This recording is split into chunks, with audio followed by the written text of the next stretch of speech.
ពីចុចរឿងព្រេងតទៅនឹងបនជប៉ុនតំណាក់តំណែងក្នុងការមានសេចក្តីដំណើរការមានឈ្មោះសំពៅ500ធ្វើដំណើរចេញទៅជួញតាមសមុទ្រលោកទៅដល់កោះមួយនោះជួនជាល្ងាចនឹងធ្វើដំណើរទៅមុខទៀតដល់ស្ទើរដើរនាំគ្នាចូលចោលសំពៅនៅទីនោះកោះនោះជាកោះដាច់ស្រយាលអត់មានមនុស្សនៅហើយពេលយប់តែងតែមានពួកប្រែនាំគ្នាដើរទៅរកស៊ីពួកប្រែទាំងនោះលុបដើររលែងលុបដើររវែងរកអាហារឃើញមនុស្សដេកក្នុងសំពៅក៏ចាប់មនុស្សកំពុងដេកនោះយកទៅឲ្យចៅវាយវាខ្លះគិតនឹងហើយស៊ីខ្លះដោយសារសម្លេងប្រែនិយាយគ្នាពួកមនុស្សដេកនោះទាំងនោះក៏ភ្ញាក់ឡើងភ័យស្លន់យំសោកក្រហឹងសុំអង្វរក៏ដូចម្ដេចក៏ពួកវាបំរុងហើយគិតតែបញ្ចាំនាំទៅប្រទល់ឲ្យចៅវាយមីវាសម្រាប់យំសោកបណ្ដាលឲ្យផ្អើលមនុស្សអស់ទាំង500សំពៅពេលនេះសំពៅម្នាក់ជាអ្នកជីវិតវ័យនឹកឃើញថាបើទោះជាត្រូវស្លាប់ក៏ត្រូវតែហ៊ានអ្វីនិយាយតវ៉ាឲ្យអស់ចិត្តសា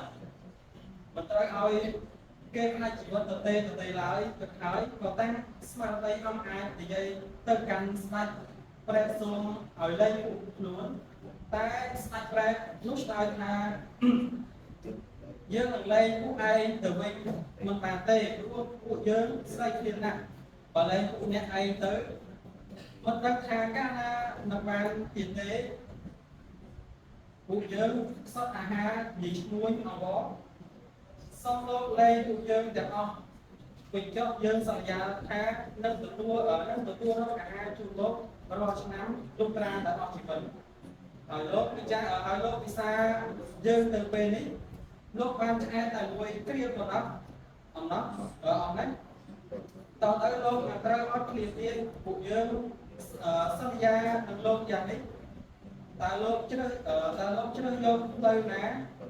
លោកសុខចិត្តពិសារូបយើងឲ្យបានតែមួយចំអែតឬក៏សុខចិត្តទុកជីវិតពួកយើងដើម្បីឲ្យទៅរកអាហារជូនលោកវិញពួកប្រែលើសំណើរបស់គ្នាឈ្មោះដូច្នេះក៏គិតគ្នាមួយសន្ទុះព្រមដោះលែងពួកឈ្មោះហើយតាមចាការឲ្យពួកអ្នកបានទៅដល់ស្រុកទេសខ្លួនហើយកាលណាមានខ្យល់ជំនោរធ្លាក់មកពីទិសឯជើងអ្នកទាំងអស់គ្នាត្រូវធ្វើខោទុកធនជាតិនិងអាហារគ្រប់យ៉ាងមានលៀងសណ្ដែកល្ងដូងអំបុកចេកជាដើមមកតែតាមខ្សែទឹកឲ្យយើងចោលមិនបាច់នាំមកតទេជំនោរខ្យល់នឹងបញ្ជូនមកដល់យើងហើយលើតែប្រណោះពួកអ្នកសំពៅអររកអ្វីព្រៀបពុកបានហើយក៏នាំគ្នាចុះសំពៅខ្ញុំញ៉ាឲ្យចេញផុតពីនោះយ៉ាងប្រញាប់លោកទៅដល់ភូមិស្រុកជួបជុំគ្រួសារហើយត្រូវ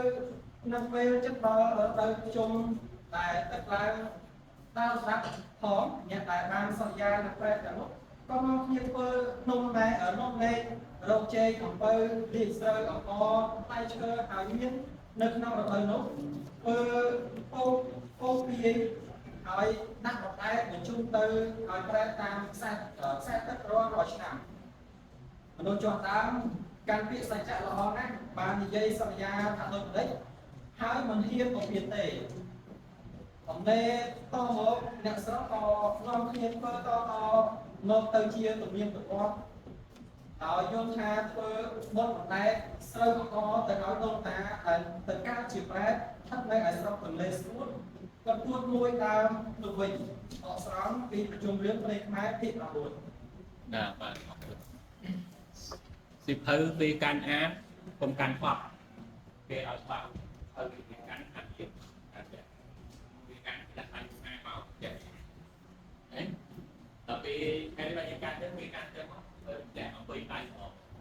ពេលបន្តមកពេលដែលយើងអានគឺដៃបើទុំតែឃើញទេពេលដែលយើងទៅបត់ទីតែពេលលឿនហ្នឹងពេលលឿនណាដល់ពេលយើងបត់ទៀតទីមើលខុសទៅទី2នៅពេលដែលយើងចាក់សូពេលចាក់សូពេលការយើងកាត់ពេលចេះគេហ្នឹងក៏រៀនដែរណាតើណា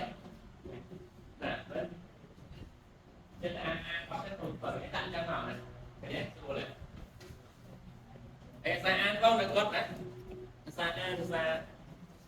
ធ្វើពិសេសអានឲ្យបានមកត្រួសមុននឹងមកអាននៅក្បាលដោយសារពីខ្លះ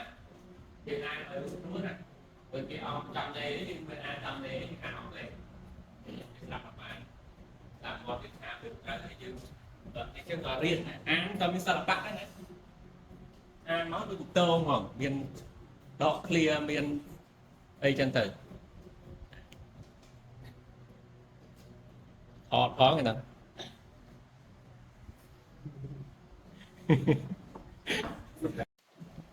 លើមិញហ្នឹងកន្លែងណាតថាព្រះអង្គណាអាច